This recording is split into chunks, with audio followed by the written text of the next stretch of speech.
Assalamualaikum warahmatullahi wabarakatuh. Saya Koko Prayotomo, mahasiswa S3 Ilmu Sosial Universitas Airlangga, angkatan tahun 2023, nomor induk mahasiswa 378231010. Pada kesempatan kali ini saya memberikan penjelasan dari tugas mata kuliah Pembangunan dan Perubahan Sosial tentang isi kritikal argumentatif. Saya memilih judul tentang masa depan pemerintah daerah di tangan Undang-Undang APBD, sebuah telaah kritis implementasi kebijakan Undang-Undang Nomor 1 Tahun 2022 tentang hubungan keuangan antara pemerintah pusat dan daerah atau yang biasa disebut dengan Undang-Undang APBD. Kenapa saya memilih tema ini? Karena pemberlakuan otonomi daerah dan desentralisasi Indonesia sejak era reformasi terhitung sudah 23 tahun, tapi dari data yang dirilis oleh Badan Pemeriksa Keuangan Republik Indonesia tahun 2020 tentang laporan hasil review atas kemandirian fiskal pemerintah daerah, ada sebuah data yang mencengangkan, yaitu sebanyak 369 kabupaten atau kita sebut sekitar 88% dari total 416 kabupaten di Indonesia itu dalam kategori belum mandiri. 88%, 369 kabupaten belum mandiri. Sisanya hanya 8 kabupaten yang berstatus menuju kemandirian. Kemudian hanya 1 kabupaten yang mandiri dan tidak ada kabupaten satupun yang berstatus sangat mandiri. Nah, dari fenomena ini ada apa sebenarnya? Sudah 23 tahun pemerintah melakukan kebijakan otonomi daerah, tapi juga pemerintah daerah masih belum ada yang mandiri. Nah, pemerintah daerah di dalam pengaturannya itu diatur oleh 2 undang-undang. Pertama, Undang-Undang 23 tahun 2014 tentang pemerintah daerah yang berlaku sejak 2014, artinya sudah hampir 10 tahun yang lalu. Kemudian dispesifikan lagi dengan lahirnya Undang-Undang HKPD, Undang-Undang Nomor 1 Tahun 2022, yang mengatur tentang pemberian kewenangan khususnya di keuangan atau di fiskal atau desentralisasi fiskal.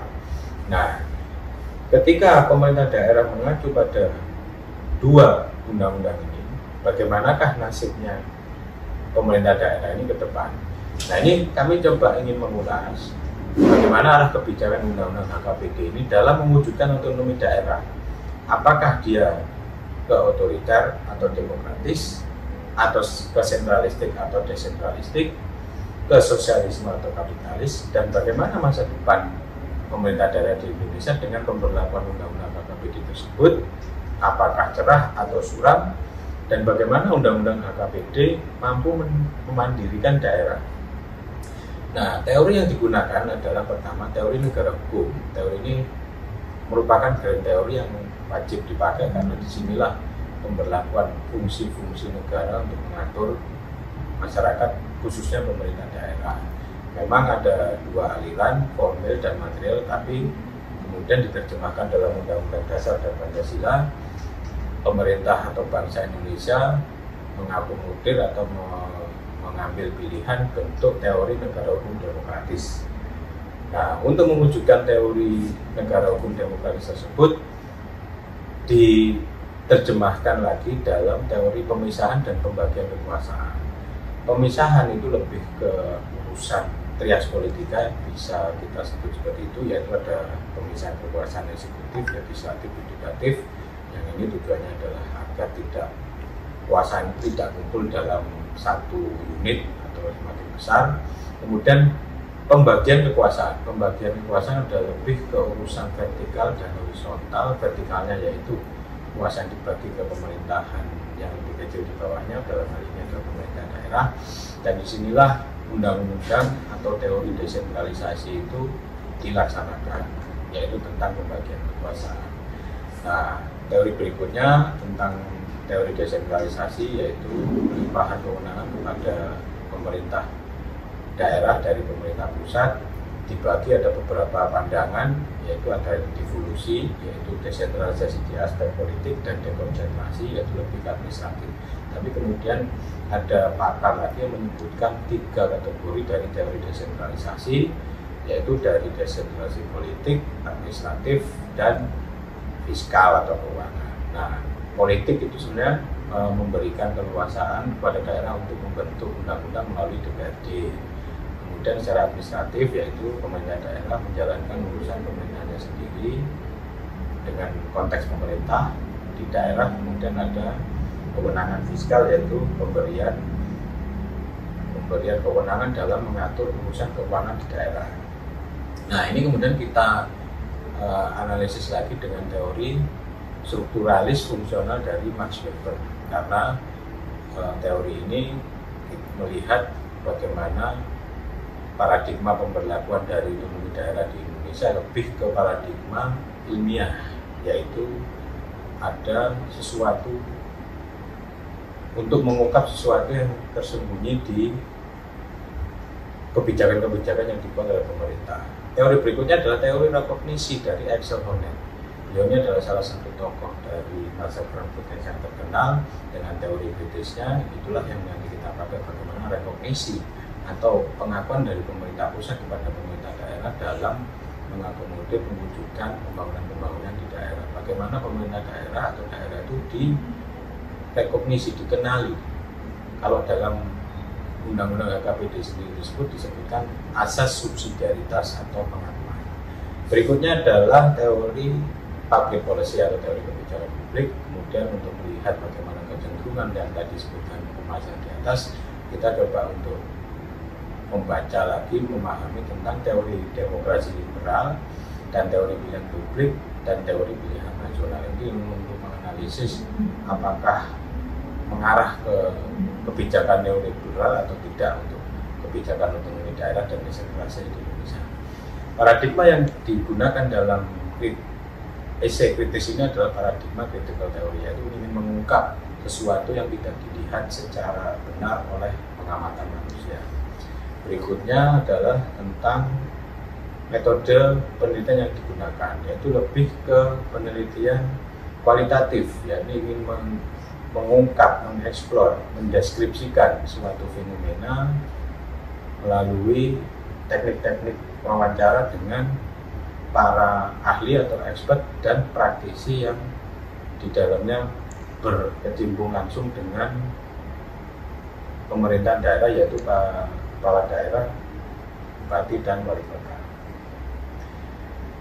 Kemudian kita menyusun semacam interview guide yang di situ terdiri dari pertanyaan-pertanyaan untuk menggali data, dan teknik analisis datanya adalah interpretatif dari jawaban-jawaban yang diberikan oleh para expert dan para praktisi tersebut.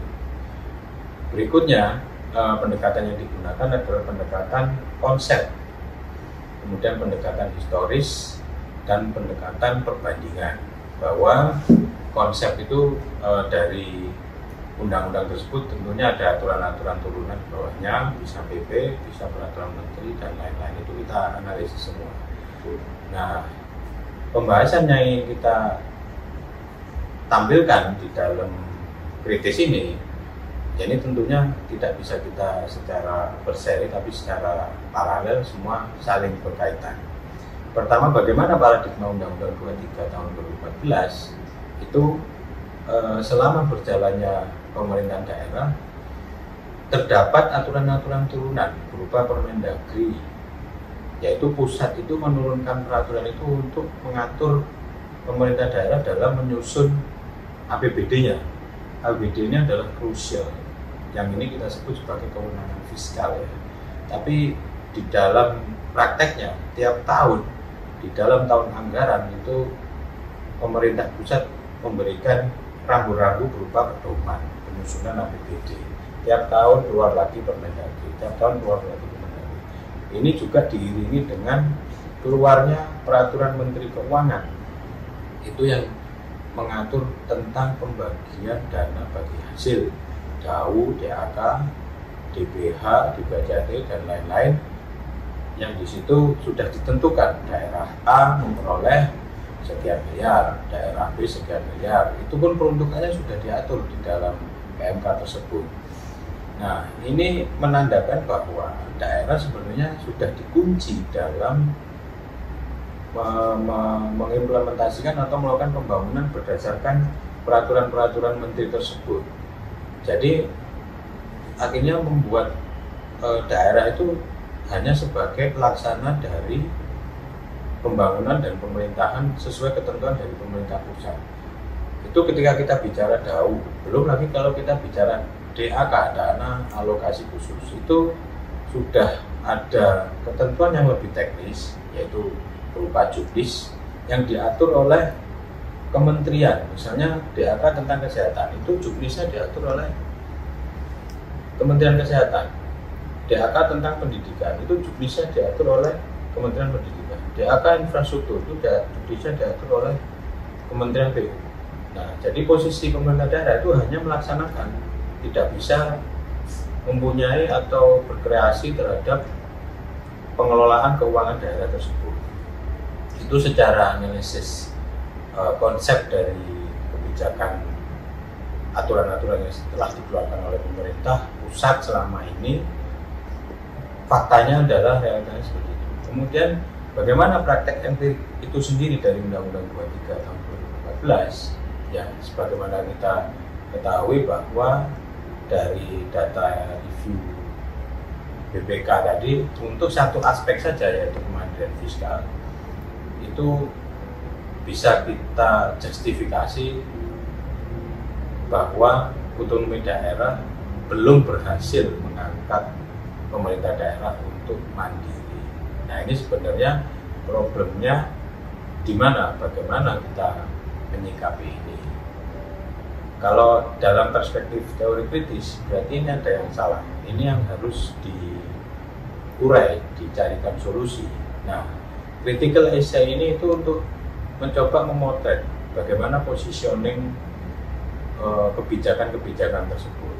Dari analisis dan pembahasan itu, kami dapat menyimpulkan bahwa untuk menjawab pertanyaan penelitian yang disebutkan di atas tadi, bagaimanakah arah kebijakan bahwa ini undang-undang otonomi daerah dan HKPD lebih ke sentralistik daripada ke desentralisasi, dan apakah ini lebih ke otoriter atau demokratis? Kita bisa menganggap bahwa ini adalah lebih ke otoriter dengan adanya peraturan-peraturan turunan tersebut. Ketika peraturan-peraturan turunan tersebut tidak dilaksanakan oleh pemerintah daerah, tentunya ada konsekuensi punishment yang macam-macam, misalnya pengurangan dana transfer atau sampai ke urusan hukum. Berikutnya, apakah undang-undang dan konsep otonomi daerah di Indonesia ini lebih ke sosialis atau kapitalis? Ini lebih mengarah ke kapitalis, yaitu menguntungkan pihak-pihak tertentu, kepentingan-kepentingan tertentu, di mana di dalam teori struktural fungsional sebenarnya sudah mengungkap bagaimana peran negara merepresi, melakukan pemihakan terhadap kelompok-kelompok kepentingan tertentu. Baik, berikutnya untuk menjawab pertanyaan yang lebih substansi tadi, yaitu bagaimanakah masa depan pemerintah daerah di tangan undang-undang HKPD, cerah atau suram, dapat kita simpulkan bahwa semakin diatur oleh pemerintah pusat, jadi perkembangan pemerintah daerah ke depan akan semakin suram. Jadi undang-undang HKPD sudah ada turunan-turunannya berupa PP, itu juga mengatur bagaimana tentang pemerintah daerah mencari potensi-potensi pendapatan melalui pajak daerah dan retribusi. Tapi itu pun untuk menyetujui kebijakan itu, pemerintah daerah harus mendapat persetujuan dari Kemendagri. Nah, ini di mana akhirnya desentralisasinya. Nah, kita dapat simpulkan sekali lagi bahwa kemandirian daerah sedang dalam ujung tanduk, tidak mandiri, dan harus kita renungkan bersama, kita cari solusinya bersama dari praktek-praktek empiris pelaksanaan kebijakan otonomi daerah yang terjadi selama ini. Demikian, terima kasih. Mohon maaf jika ada salah kata kalimat. Wassalamualaikum warahmatullahi wabarakatuh.